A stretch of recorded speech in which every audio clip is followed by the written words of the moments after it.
Good Hey. evening. Hi.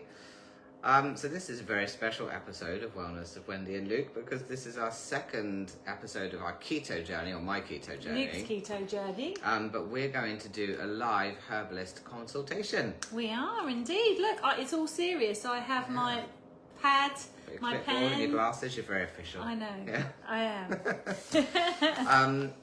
And while we do that, I'm going to eat and drink things that Wendy's provided me. Look at this. So this is, it's slightly melted, so I've allowed him to have it, but it is keto. Keto cheesecake. Blueberry cheesecake. And that's kombucha. Delicious. Both which I made myself. And I also bought a pack of peach rings because we were going to apply a blood glucose monitor and then see what happens. But then we realised that we're using Luke's phone. And you need to pair it. I need to pair it and use the app. And so what we're going to do, because we're coming live again today at 8 o'clock after session 2 of the ketogenic diet course. Yeah. So we will apply it in between this one and the next live, and then we'll do some of that on the next live. And we're also going to see how, so the peach rings, your nemesis, we're going to see how that affects your blood sugar, because you're going to eat the cake and some of those. Yeah. Okay. So we're going to just see how all of that goes, right? Okay, and we're going to also take your blood pressure. How has your blood pressure been? Well, it's stabilising a little bit. Good. And I've been monitoring it again. All of the monitoring's on my phone because that's where I saved it, and we're using it. We didn't really think this through, did we, Wendy? No. Okay. Well, we'll start. We'll do it anyway. Do eat cake as we go. So tell me, Luke, how old are you? Oh, I'm 38. You're no, 30. I'm not. As a lie, I'm 39. 39. Just gave myself a year off there. And I know nice, you've got 2 beautiful girls. Yeah. So 2 children, and your occupation. Cake eater. Really good. It is good, isn't it? Even if I do say so myself. Business, entrepreneur. I run a wellbeing centre. I guess that's the best way to describe it. Business owner. Yeah, that'll do. Okay, so tell me, Luke, what brings you here? I have been having blood pressure issues. Symptoms including dizziness and headaches and almost like panic attack symptoms as well. And so I've been carefully monitoring that the last few weeks. I've been trying to reduce sugar based on your recommendation, but I haven't cut it out yet because we're going to start keto from today. And yeah, but other than that, I'm generally better than I've been for a long time. Okay. How long have you been experiencing the headaches and the high blood pressure? Oh, so headaches, like forever, like my whole life and a day. However, I know that I suffer with tension headaches, and if I, do a good massage at the back of the neck, or I get some tiger balm, or worst case, I'll take some painkillers, I'm generally all right. What's been different with these ones is that they haven't disappeared. What, even with your normal regime of medication, massage? Okay. No. And so I went to the GP, and he's done a whole set of, sent me for a whole set of bloods, which I'm waiting for the results, and I did them a couple of days ago. Okay. And these headaches are different. They feel different to your usual tension headache. I don't necessarily feel different. I just can't shift them. Okay. Any dizziness? Yes. I've noticed a lot in yoga, particularly if I'm going from like a downward facing position to an upward facing position. Or even sometimes just laying down and then sitting back up. Okay. And how long has that been going on for? At least 2 or 3 months. Okay. Any tingling or numbness in your extremities, your hands, your feet? No. Okay, good. And what about your sleep? Has your sleep been affected? Actually, I think I've been sleeping all right. There have been times that it's been affected, so I've woken up the odd time and been a bit panicky, and my blood pressure's been high. But generally speaking, I think I'm sleeping all right. Tell me about the anxiety episodes that you've described. So, first time, I was in the classroom at my daughter's school doing like a show round for the parents, and it just happened. I just came over incredibly hot, and I just needed to get out, and so I had to leave. And then they bought me. I sat down. They bought me water. I was a bit just kind of not a bit lightheaded. And then that passed eventually with a few glasses of water and sitting down for a bit. The next time it happened, I had a meeting, and within a minute of the meeting starting, I couldn't concentrate. Like, my head was spinning. I was feeling a bit short of breath and a bit panicky, and I just had to stop and run out of the room and go and take some time. My blood pressure was sky high then when I did that. And then, as I mentioned earlier, in the night, like, I had a nightmare, and then I woke up, and then that kind of started it all off with the breathlessness and the racing heart and stuff. And so with the panic episodes, they start... Do you feel your heart beating? Does it race, or does it sort of thud? That's a good question. I feel... I think, yeah, it's racing. Like, if you know that, the only way I can describe it is a feeling of anxiety. You know, when this kind of whole chest area just feels like it's working overtime. Any pressure or pain in the chest? Okay. Nope. Any breathlessness? Kind of, yeah. I don't know if I bring it on myself or if it's just part of the process, but I have to stop and take really slow, deep breaths. Okay, so possibly more hyperventilation rather than breathlessness per se. Maybe, yeah. Okay. Do you have any history of anxiety? No, not that I'm aware of. I remember once when I was a teenager in my GCSEs, I had what I think the doctors at that point thought was an asthma attack. I'm not asthmatic. Okay. But their response was they gave me an inhaler. Similar when I was at uni, actually, they gave me an inhaler. Okay. But I'm looking back at that, it probably was panic attacks. Okay. But nothing since, you know, being a teenager at university. Well, how old are you when you go to uni? Yeah, you are a teenager, aren't you? Yeah. Nothing since like 18, 19, up until now. Okay. And how high has your blood pressure been? The highest it went, I think, was 144 over 105. Okay. So it's the lower figure that we really worry about. That's the one that's all over the place. So it's your diastolic. So that the reason why we worry about that is because that's the measurement when the heart is essentially, it's not at rest because the heart is the only muscle in the body that never rests, but the top figure is when the heart is contracted and the lower figure is when it's relaxed.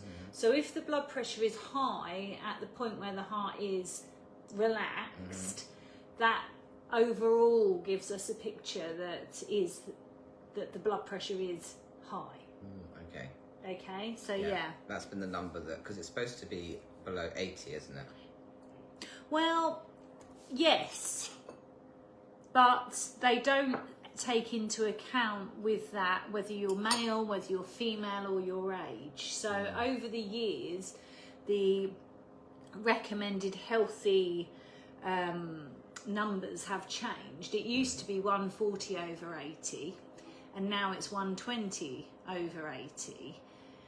But when I was training, we would take into account the age of the person as well. Okay. Because obviously as you age, your blood vessels become less elastic, so they can't dilate as well.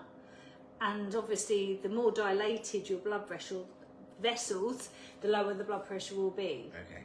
Okay, but okay. Tell me about your medical history. Anything of note that I should know about? I recently had abdominal surgery. Okay, I do need to know about I had that. a Lynx implant, which is a magnetic device that goes around the esophagus to keep it closed, stopping reflux. So I had that in February. So you had chronic acid reflux, or what they call GERD? Yeah, my whole life. Okay. Yeah. That's why I was called Pukey Lukey as a child. That's right, because I remember you were prescribed omeprazole for many years in the past. Which then subsequently caused me to have weak bones. So I also have osteopenia, which is then when I had my accident a couple of years ago where I fell down one step and broke 7 bones. And how long were you in hospital when so you broke 7 bones in your leg? No, so 3 in the foot, 2 in the leg, my scapula, and 1 of the vertebrae. Okay. Oh, there's this hairline in my scapula and vertebrae, though. They were small. And how long were you in hospital with that? 2 weeks. And then in a wheelchair for 4 months. And incapacitated for a year. So, really traumatic. Massively. It wasn't even that. The accident actually itself was really traumatic because I was by myself.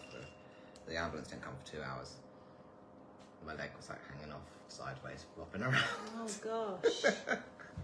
And what happened with the accident? Did you fall? Did you trip?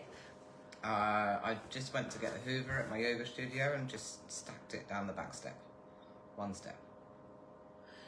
And did the hospital consultant say that it was osteopenia due to the omeprazole for many years? That depends who you talk to. So yes, one hospital consultant did say that, and then you speak to another and they say no and try and give you more. More omeprazole? Yeah, the amount of times I've been prescribed it or given it since then, obviously prior to having this surgery, because it depends who you speak to as to whether they believe that. But yes, a medical consultant, one of the doctors at the hospital, did say that's what it is.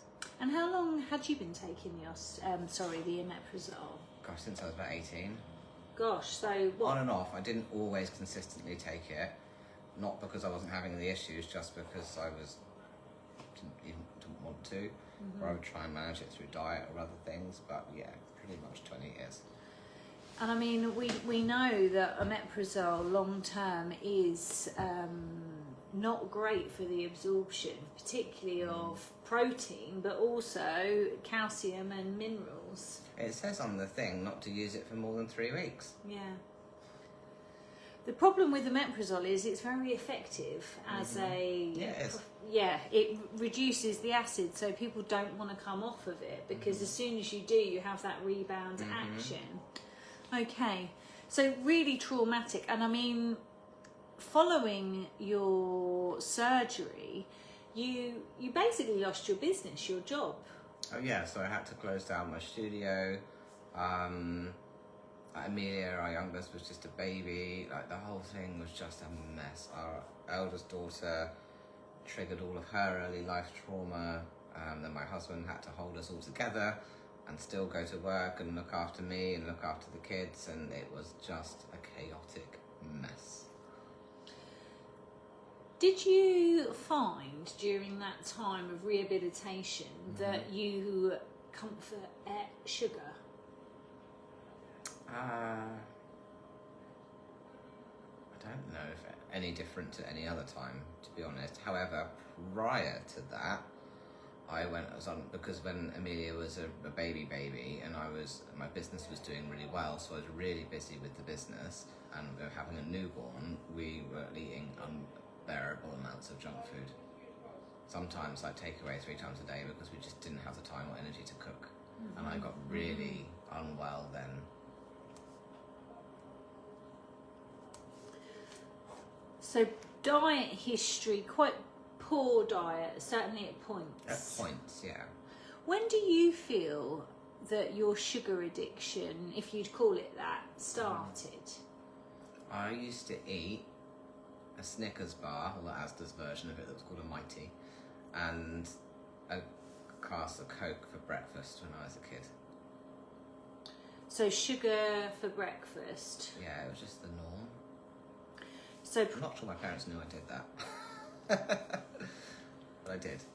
And well, then, other than that, it would have been cereals or whatever else. In the 80s and 90s, no one knew any better. And then school dinners, usually it was something quite carby or chippy. It would, literally the only options were sausage roll chips. Sometimes I'd sneak off to the chip shop, more chips. Sometimes I'd spend all of my dinner money on sweets and not even have any food. Yeah, so I mean, it's really entrenched. It's really entrenched, isn't it? I used to stop at the sweet shop on the way home from school every day. That was the norm as well. Okay, you know, so back when you could get stuff for 20p. Yeah. I remember those. Do you remember the penny sweets? Yeah, that's what you get like a penny sweet bag, 20p's worth. Yeah. Shrimps and bananas and all that sugary stuff. Like there was sugar, basically coloured sugar crystals. Can't remember what that was called. Cola bottles. Oh no, I never liked them. Did you not like cola bottles? I loved a cola bottle. Okay, and then dinner. What would sort of a typical dinner be when you were growing up? My parents are both self-employed, so always quite busy. So we had, not that my parents couldn't cook, they could, it was just often a time thing. So, you know, if they were going to make a spaghetti bolognese, it would be from a jar sauce, or we quite often had takeaway growing up, probably more than the average household. You know, but then other times my mum cooked amazing roast dinners and things. So, but it all just depended on time, and a lot of it was convenience. Okay. So, I mean, we've discussed off camera blood pressure, sugar, metabolic syndrome, and you are ready to give up sugar and go keto. It's a big thing because it sounds that the addiction started young, and I mean, I think it is without doubt the first addiction because it's socially acceptable, it's a treat. Do you have any concerns, worries, anxieties about your keto journey? I'm intrigued to know what I will be able to eat because, and we haven't covered this, but I think you already know, I do have a gluten intolerance, but I know that'd be fine for keto, so that's okay. So I haven't had gluten, well, whenever I very first met you a few years ago, and I went 100% gluten free, and I haven't had it since, so that's okay. But also, I was diagnosed with a condition called oral allergy syndrome, which is effectively a pollen allergy, but it's based around when you eat fruits and vegetables, they give me like a reaction in my tongue and sometimes down into my throat and tight into my chest. Okay. And also randomly as part of that processing, I learned I'm also allergic to prawns, which I didn't know. Well, I did know because I had some prawns and ended up with an ambulance out, but I'd always eaten them my whole life. So these two things, this fruit and veg allergy and the prawn allergy, just happened one day. They literally just came on. But I think I used to do fresh juicing every day for about 7 years. And I think I just overdid that. And I think my body's gone, whoa, don't want any more. Because there's so much. Like I was probably having 10 of my 5 a day in a juice in the morning. And the problem with juice is that you've taken the fibre out, so it is essentially sugar. It's sugar water. It is sugar water. There would be the same amount of sugar in like a fruit juice as there would be in Coca-Cola. You know, very high in sugar. So even though you felt that was a healthier option, it was still feeding the sugar addiction. It's interesting, yeah. Although it wasn't all, you know, I would always have a base of apples and celery and ginger. So it wasn't, fruit-wise, actually it was probably just the apples and everything else would have been... Celery, sort of green apple. Greens. Green, okay. Yeah. Well, interesting though, I mean, I would say that the allergy is a symptom of something deeper. Most likely to do with leaky gut or gut dysbiosis, probably leading more into like a candida type scenario, and actually that can lead on to something which we call gut permeability or leaky gut, and actually a ketogenic diet will be probably the best diet other than carnivore to reset that. Okay. So I did do carnivore for a while. But you did carnivore with chocolate. Yeah, I did feel really good though. So it's carnivore. I mean, how can you tolerate dairy? Can you eat? You can. I have a lot of dairy at the moment, so I'd probably drink a couple of pints of milk a day. Okay, so you're going to have to probably cut that down. You can drink milk, but actually it's surprisingly high in sugar, lactose. So I would probably cut that down from 2 pints to maybe like 1 glass. Okay. And maybe have fattier options like full fat cheese, hard cheese. I'm really into kefir at the moment as well. Yeah, that would be fine. Yeah. Greek yogurt is a good option. I mean, and you can have butter, add butter to everything. I quite happily just eat a stick of butter, to be honest. Yeah, I mean, it's great. And it's full of essential fats, which are really, really healthy. Okay, so you've got the concerns about what you're going to eat. Well, I will be giving you an example of a 7-day diet sheet. I'll also give you a sheet with red is no, green is go. So you'll have a sort of a list. On the 7-day keto diet sheet, you actually have a shopping list as well. So it makes it easier for you. That's easy. Having children and a husband, it can be very difficult when you're embarking on a change of diet if you're around other people that are eating. I'm all right with that. You're okay with that? I already eat differently to them anyway. Okay. That's fine. Okay. Because sometimes the temptation of knowing that there's sugary treats like these in the cupboard, they'll call to you. Do you have a plan for that? Are you going to lock them away? Nuts. Yeah, okay, that's my good. plan. I'm really into pistachios at the moment. Good, okay. Okay. Can I have another question? Yes. Could any of this relate to thyroid function? Like, how? Because I've got an enlarged thyroid. Okay. And so I've always wondered what has caused that. Not that that's what the issue is, but what created that. I mean, the thyroid gland is such an important gland. So you've had it tested, you've had your bloods done, there's nothing serious. No, they've been monitoring it for about 5 years now. Okay, so it's just enlarged, there's no... Yeah, multinodular thyroid is what they said. Okay. Yeah, I mean, certainly there is a link between gluten intolerance and thyroid issues. So whether it's the chronic overuse of sugar, the thyroid is linked to your other endocrine glands. So your thyroid, your adrenals. So your adrenals are essentially what keeps you alive. They're not going to go. They will essentially be the last thing that goes. So the thyroid would be preferable in a survival state to be stressed. Okay. Do you think that the blood pressure issues could be adrenaline related? It's more likely to be due to what we call metabolic syndrome, which is essentially where the body becomes resistant to insulin, which I know sounds really complicated, but what happens is the body can only handle 5 grams of sugar in the blood at any one time. If the blood sugar goes above 5 grams, which is essentially 1 teaspoon, which is nothing, then the body gets a signal to release insulin. So the insulin comes down, is released, and the blood sugar comes down.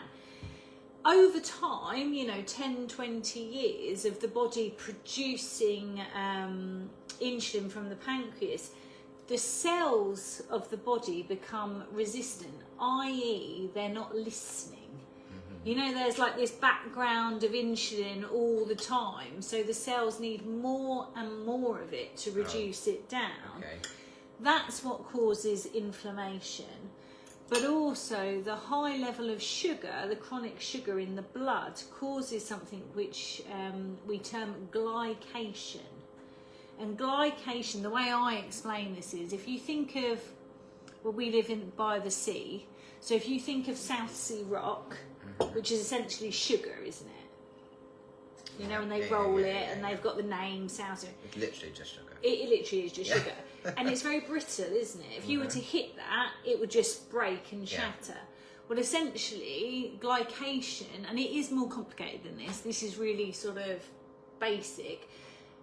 Essentially, what happens is your blood vessels, so your small capillaries, your veins, and your arteries, become sugar-coated. Think South Sea rock. So they become unable to dilate like they would because they're stiff. Oh, they can't flex at all. Yeah.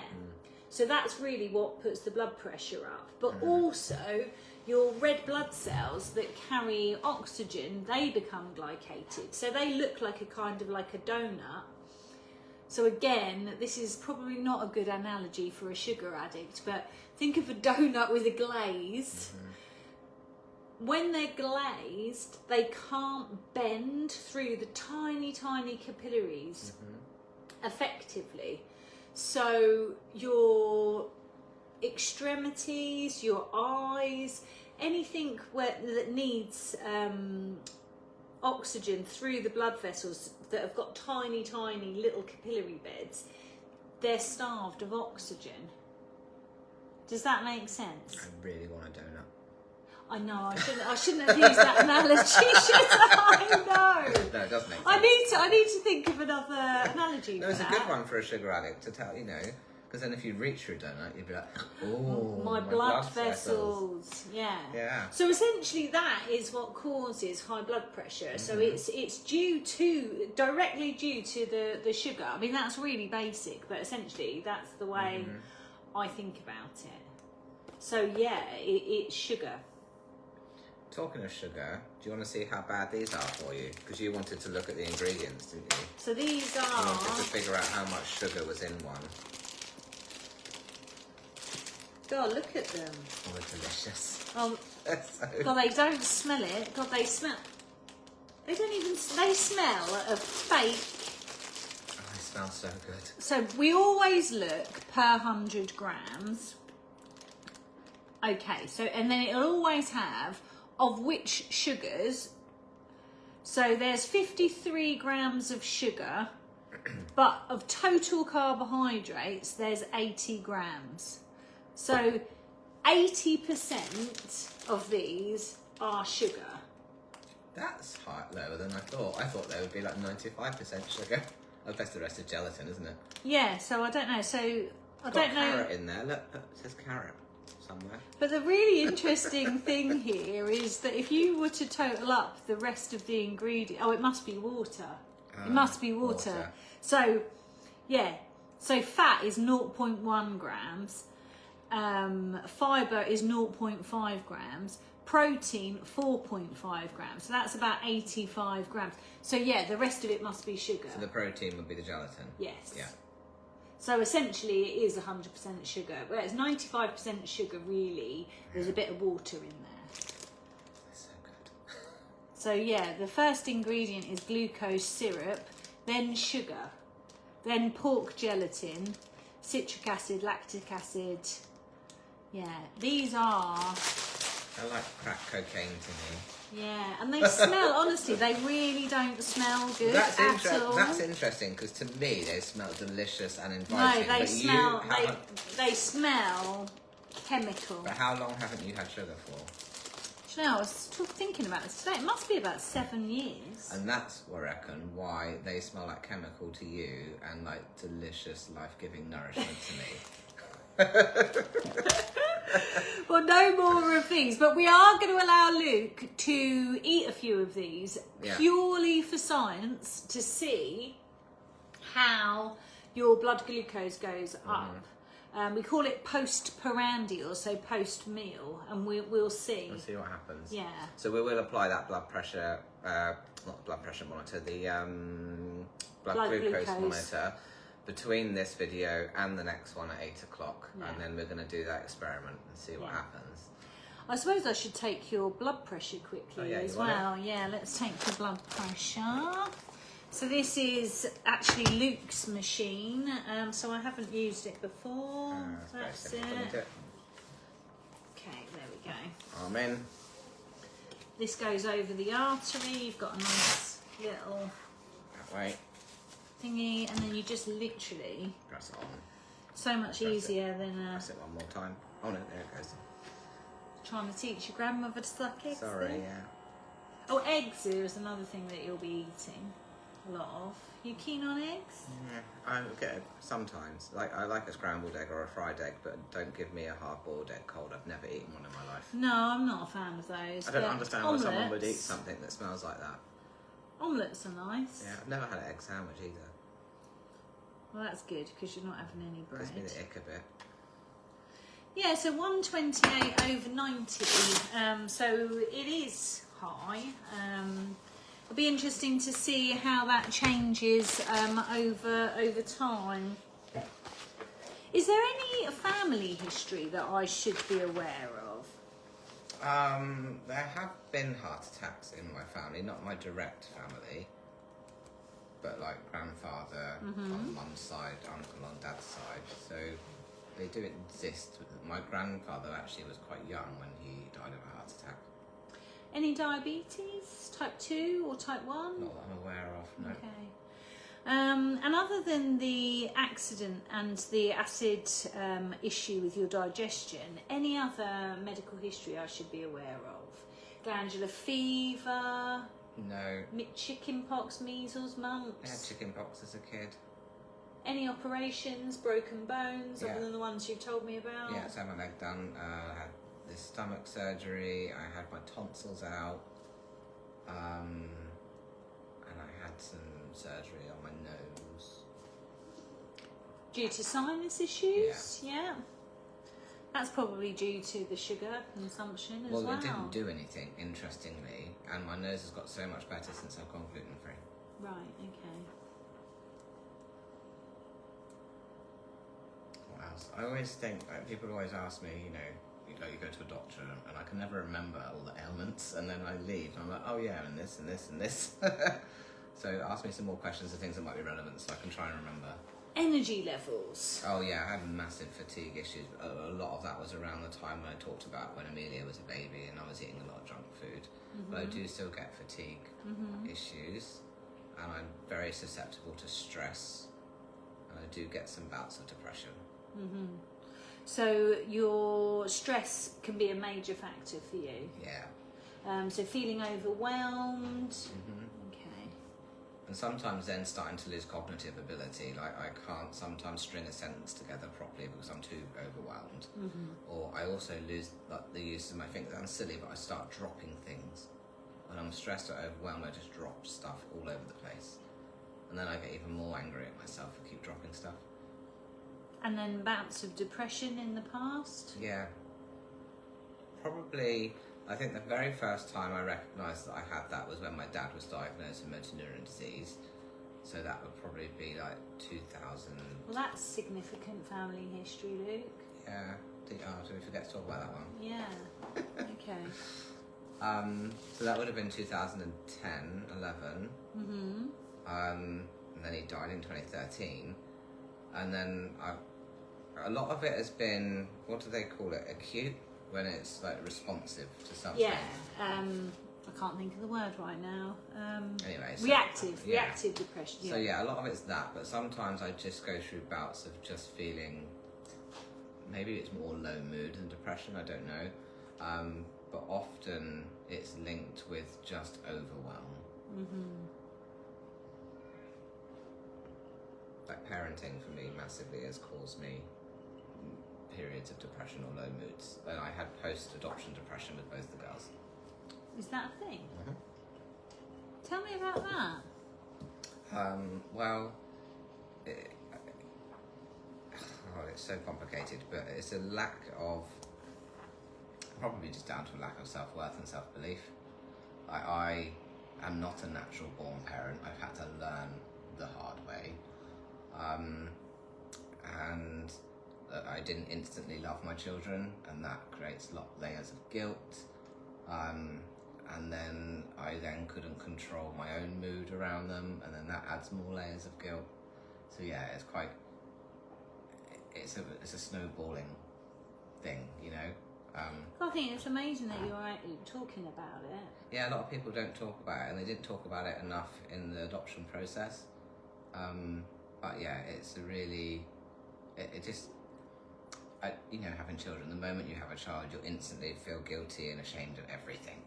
And everything about your own upbringing comes out.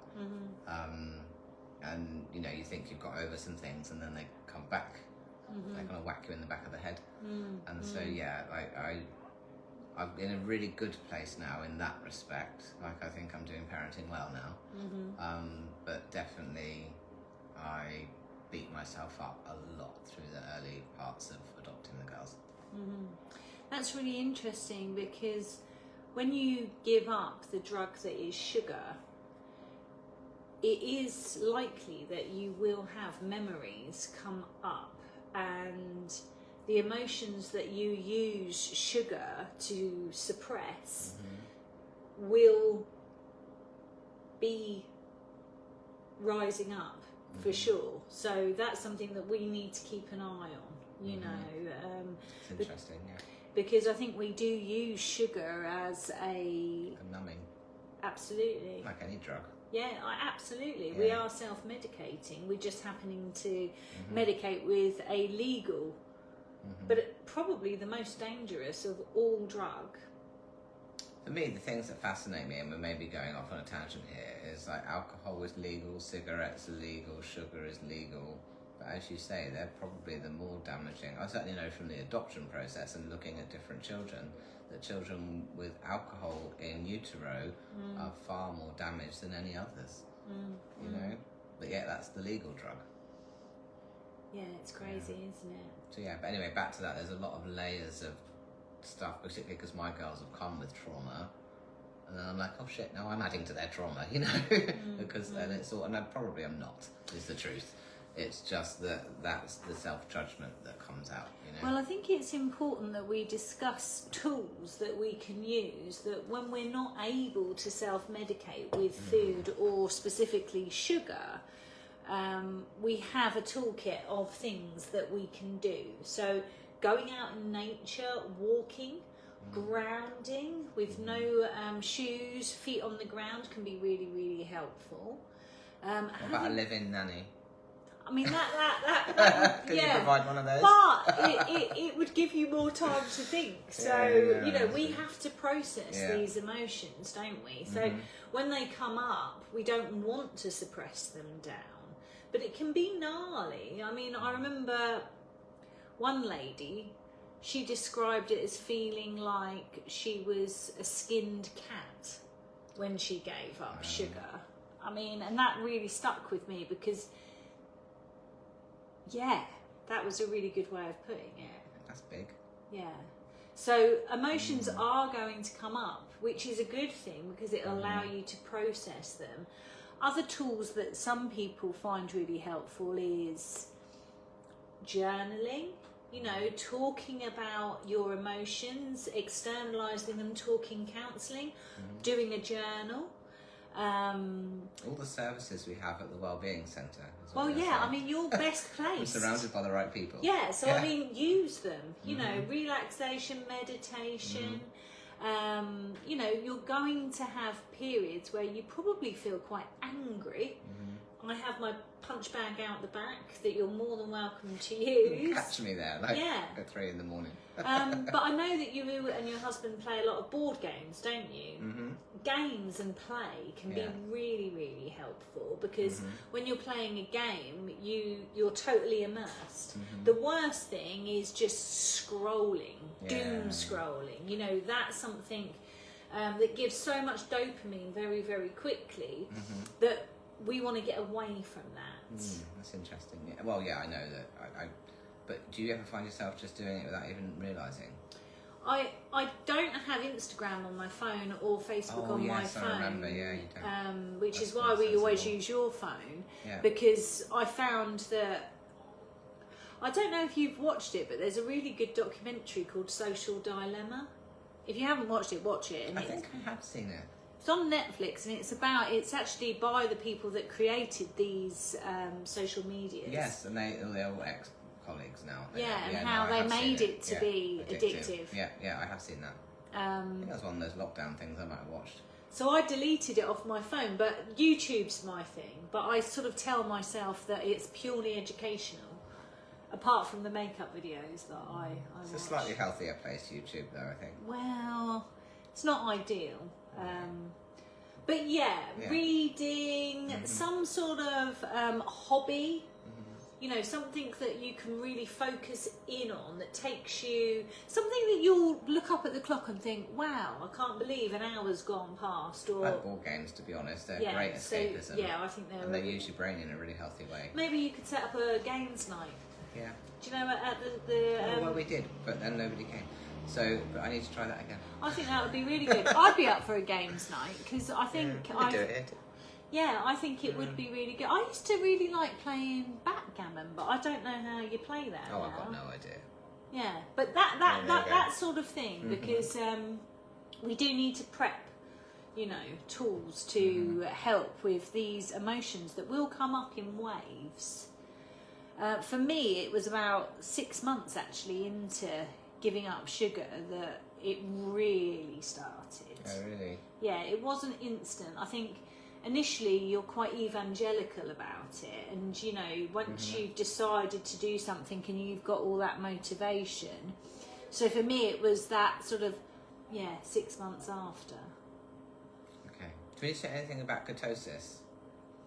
We're going to cover that in the 6 weeks. We'll cover that in the 6 weeks. Yeah. I mean, ketosis is something that we want to aim for because it's beneficial. You can be low carb and low sugar without being in ketosis, but the benefits of ketosis we will discuss. Okay, well, we'll do that as one of the videos. Yeah. Just trying to think if there's anything else I need to ask you. Let's whip through the systems of your body quickly. Any issues with your urinary system? No, I don't think so. There was a while when I was peeing a lot, but I'm not really having that issue now. Okay. Any aches or pains in your joints? I have chronic back pain in the middle of my back, and there's nothing that I've figured out to sort that out yet. Okay. But I do see a sports massage lady, and she just says I'm chronically tight there. Okay. And that's the middle of the back.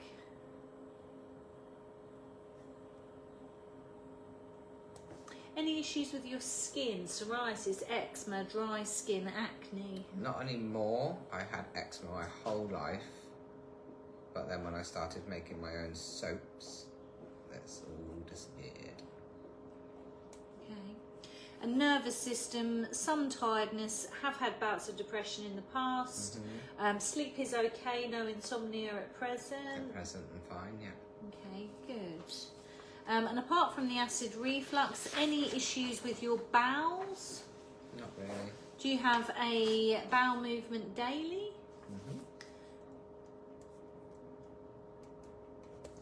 Any issues passing a bowel movement? Nope.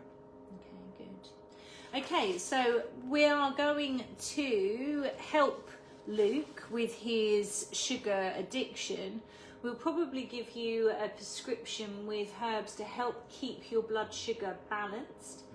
I think there is most likely some gut permeability / because of the amount of sugar, candida overgrowth. So we'll look into that as well. I remember Alex doing a candida diet once. Yeah, that was interesting. So we'll help mediate that, because when you kill off the bacteria, essentially by starving them and by using herbs, you can have what we call die-off. Yes, and that, got that. Yeah, that can be quite nasty. Yeah, you can get headache, you can get rashes. Like the flu symptoms. Yeah. So we'll mediate that with herbs and supplements. So we'll probably, for the leaky gut, the diet, and we'll give you some supplements called L-glutamine, which helps to heal the gut. No, I think I've got some of that in my cupboard. Good. And I would recommend daily having a cup of bone broth. Either make your own or purchase it, but I would recommend making it yourself. I was making it for myself for quite a while, actually. I stopped, but yeah, I could start that again. Definitely start that again. It's so much cheaper. I mean, we do sell it, but I always try and encourage people to make their own, because then you can make it to your own taste. So a cup of bone broth, the collagen in that will really help to heal the gut lining, and then we'll give you some supplements that will help to sort of kill off any candida. So they'll have things like cinnamon, oregano, garlic in. And then we'll also give you some probiotics to help nudge out any detrimental bacteria. I already take probiotics daily. Okay, good. Okay, any questions for me? When do I get to eat the peach rings? It's my last day. Do you know what I did this morning? I went to my favourite coffee shop, aside from this one, And I got gluten-free cinnamon swirl cake, which is my absolute favourite, and I just really savoured it this morning, so I thought this might be the last time I ever have this. Yeah. It was delicious. Well, cinnamon, we're going to put cinnamon in your medicine. I know it's not You're going to be the putting same, but it's not there, really a are cake. No. You can have these after our talk. Yeah, do you know what? Weirdly, I haven't had them for a couple of weeks because they particularly make me feel... I feel it coming on because they're so sugary. Honestly, the smell of these, I know, it's so I can really smell them. They're so... And it says no artificial colours and flavours, but there's definitely scent in there. Yeah. That smells... Not natural. Oh, it's awful. It's making me salivate. So if you have any questions, put them, I guess, down below. Can they ask questions or comment? Yeah, we'll comment. Yeah. I mean, I think there might, I don't know if something's come through. I can't see. I But can't see it, we'll yeah. have a look later. Yeah. And then, so we'll be back at 8 o'clock this evening and to do part 3. Yeah, we'll put your continuous glucose monitor on. Yeah. In fact, we might get Wendy to film me doing that on her phone, and then we can at least post a video up of me doing that. Yeah, we'll do that. Yeah. Cool. Lovely. See you soon. Right, we'll see you later for our double dose. Yeah. Exciting. Oh, it is. Bye. Bye.